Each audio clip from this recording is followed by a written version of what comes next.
Today we're going to be looking at three different projections, starting off with the AP sacrum. For this, we'll want to lay the patient down supine on the table.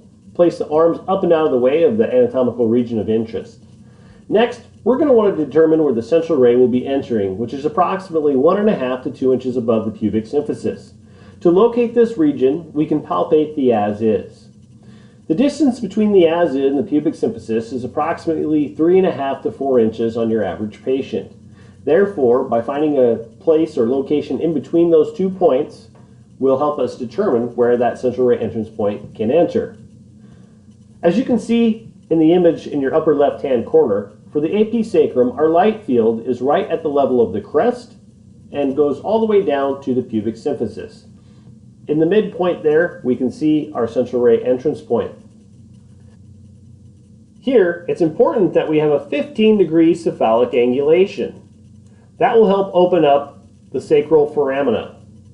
Be sure that your bucky is aligned with your central ray entrance point. As we look at some of the anatomical features, we will want to be able to outline the entire sacrum, starting with the sacral ala, or the wings, the sacroiliac joints,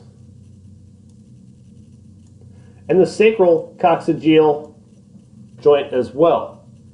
Once we've done so, we can outline the rest of our sacrum, as seen here. And in addition to some of these articulations, we can also see the sacral foramina, as identified here.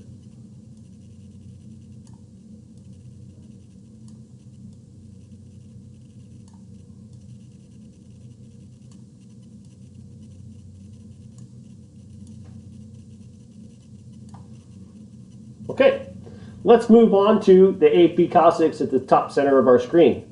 For the AP Coccyx, we are also going to find a central ray entrance point of approximately 1.5 to 2 inches above the iliac crest.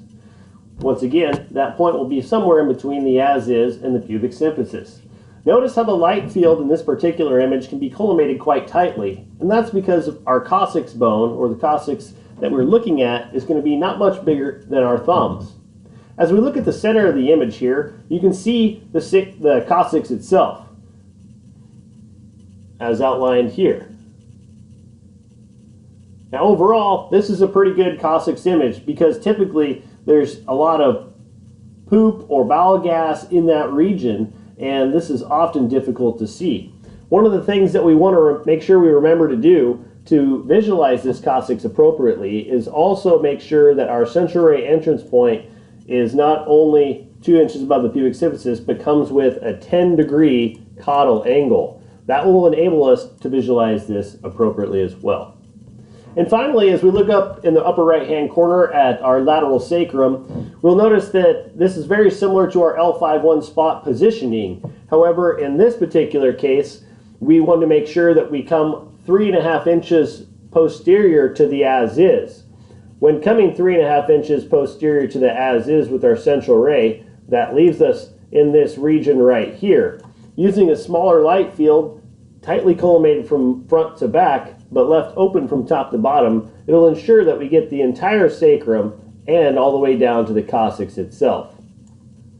Well, there you have it. We have our AP sacrum, coccyx, and lateral sacrum views.